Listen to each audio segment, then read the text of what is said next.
एक breaking news समोर येते। बीडी भाळेकर शाळा पुन्हा सुरू होणार आहे। शिक्षण मंत्री दादा भुसे यांच्या आश्वासनानंतर आंदोलन अखेर स्थगित करण्यात आलेलं आहे। शाळा बचाव समितीचं 16 दिवसांपासून सुरू असलेलं हे आंदोलन आता स्थगित करण्यात आलेलं आहे। तर बीडी भाळेकर शाळा आता पुन्हा सुरू होणार आहे। शिक्षण मंत्री दादा भुसे यांच्या आश्वासनानंतर हे आंदोलन आता स्थगित करण्यात आलेलं आहे। शाळा बचाव समितीचं गेल्या 16 दिवसांपासून हे आंदोलन सुरू होतं। शाळेसाठी आवश्यक निधी उपलब्ध करून देण्याचं आश्वासन मात्र आता शिक्षण मंत्री दादा भुसे यांनी दिलेलं आहे। त्यानंतर हे आंदोलन स्थगित करण्यात आलं। या संदर्भात आपण अधिक अपडेट घेऊयात आपले लोकशाहीचे प्रतिनिधी महेश महाले यांच्याकडून।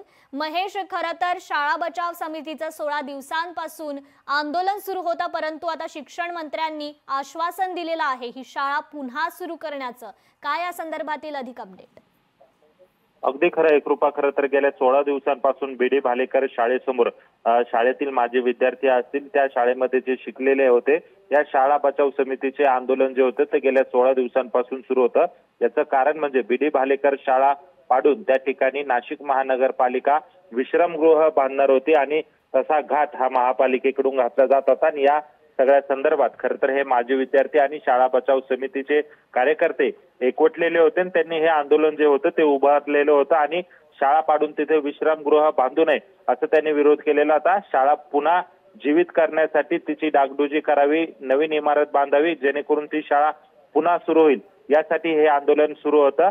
आणि महापालिकेच्या या निर्णयाला विरोध केला जात होता त्यासाठी हे आंदोलन सुरू होतं। मात्र काल शिक्षण मंत्री दादा भुसे यांच्या आश्वासनानंतर खरं तर शाळा बचाव समितीने हे आंदोलन मागे घेतलेलं आहे। शाळेच्या ठिकाणी शाळाच केली जाईल अशा पद्धतीचं जे आश्वासन आहे ते आंदोलनकर्त्यांना मिळालेलं आहे आणि त्याच्यानंतर त्यांनी त्यांचं जे आंदोलन आहे ते मागे घेतलेले आहे। त्याच्यामुळे आता बीडी भालेकर शाळा पुनर्जीवित करण्यासाठी जे प्रयत्न आहे ते शासन स्तरावरून केले जाणार असल्याची माहिती प्राप्त झालेली आहे आणि त्यासाठी खरं तर हे आंदोलन जे आहे ते स्थगित करण्यात आलेले आहे। त्यामुळे आता बीडी भालेकर जी शाळा आहे ती पुन्हा एकदा तिला जीवित स्वरूप प्राप्त होणार असल्याचं कळतंय। जी निश्चितच अमोल।